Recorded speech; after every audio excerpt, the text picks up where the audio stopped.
এই পরকীয়ার কারণে মনে করেন যে ঘরে যদি হাজারো সুন্দরী বউ থাকে, আপনি দেখবেন জামাই কিন্তু অন্য একটা কুৎসিত মেয়ে হলেও তার কাছে ভালো লাগবে, তার সাথে পরকীয়া করবে, আপনার ঘরে চাঁদ রেখে সে কয়লার পিছনে ঘুরবে।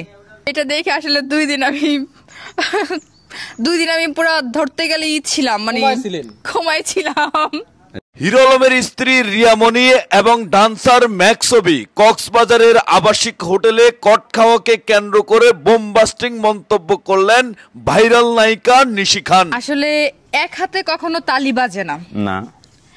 আমি কিছু কিছু ইন্টারভিউর ভিডিওতে আমি দেখেছিলাম যে হিরো আলম রিয়ামণি তারা নাকি কোরআন শরীফ ছুঁয়ে মানে দুজনকে কথা দিছিল।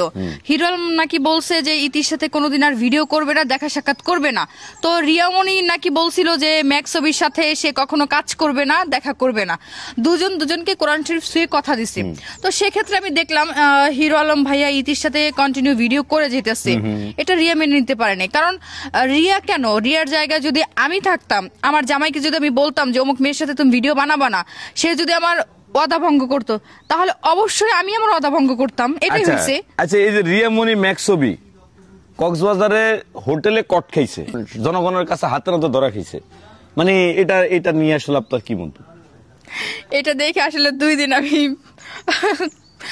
আমি পুরো ধরতে গেলে ছিলাম, মানে ঘুমাইছিলাম। আচ্ছা, যে কেমনে কি ভাই। তো যাই হোক, কট খাওয়ার অধিকার সবাই আছে, আপনারও আছে। মানে যে কোনো সময়, প্রিয় দর্শক, তাহলে ওনাকে আমরা যে কোনো সময় কক্সবাজার হোক বা সাজেক হোক বা এই যে সমুদ্র, যে কোনো সমুদ্র সৈকতে ওনাকে আমরা কট খাওয়া অবস্থা দেখতে পারি। কট খাওয়ার অবস্থা দেখবেন না, দেখবেন না। এখন আমি যদি ম্যাক্সবির সাথে কোথাও কাজে যাই, গিয়া যদি আমি একটা রুমে থাকি, এখন আপনারা কিছু কিছু লোক যায় যদি ভিডিও করে ছাড়ে তার নিশি আর ম্যাক্সবি কট খাইছে, তাহলে কি মানে ওইটা কট হয়ে গেল? সেটা যদি রাত 3টা হয়, যদি আপত্তিকর অবস্থা হয়, তাহলে সেটা কি কট বলবো না? তো কি বলবে? ওরকম আমার বেলা আসবে না। না, মানে ম্যাক্সবির প্রতি আপনার ওই ফিল্ড এখনো যায়? ম্যাক্সবি কেন, কোন অভির প্রতি আমার ওরকম কোনো আসবে না, মানে যে রাত 3টা 2টার পর। সর্বশেষ এই যে দর্শক, আমি কোনো কট খেতে চাই না। আচ্ছা, সে সর্বশেষ প্রশ্ন আপনার কাছে, এই যে আপনারা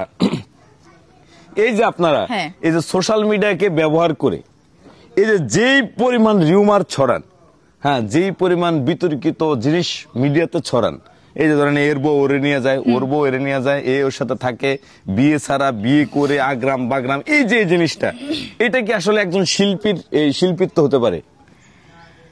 এখন একজন, যেহেতু আপনারা নিজেদেরকে শিল্পী দাবি করেন, একজন শিল্পী জাতির বিবেক, একজন শিল্পী জাতির জাতির মুখপাত্র হিসেবে কাজ করে, তো একজন শিল্পীর চরিত্র যদি কুলুষিত থাকে, তো সেই শিল্পী থেকে মানুষ কি শিখবে?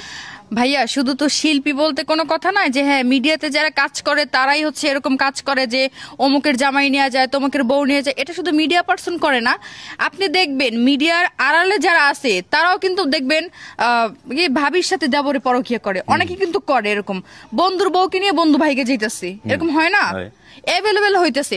তো মিডিয়াটা সবার সামনে আসে, এই জন্য পাবলিকের এত কানাকানি। মিডিয়ার আড়ালে যেটা হয় সেটা হয়তো পাবলিক দেখে না, জানে না, এই জন্য তাদেরকে খারাপ বলে না। তো এখন ঘটনা হয়েছে, বর্তমান যে যুগটা চলতেছে এই যুগে পরকীয়া বেশি। এই পরকীয়ার কারণে মনে করেন যে ঘরে যদি হাজারো সুন্দরী বউ থাকে, আপনি দেখবেন জামাই কিন্তু অন্য একটা কুৎসিত মেয়ে হলেও তার কাছে ভালো লাগবে, তার সাথে পরকীয়া করবে, আপনার ঘরে চাঁদ রেখে সে কয়লার পিছনে ঘুরবে। এটা কারণ কি? কারণ আবার কি, ওই যে বললাম যে আসলে যুগ সময় পরিবর্তন হয়ে গেছে, কারণ আগের যুগ না এটা। এখন বর্তমানে যদি এই পরকীয়াটা যদি কোনোভাবে যদি বন্ধ করা যেত, আমার মনে হয় তাহলে কোনো মেয়ের বা কোনো ছেলের সংসার ভাঙতো না।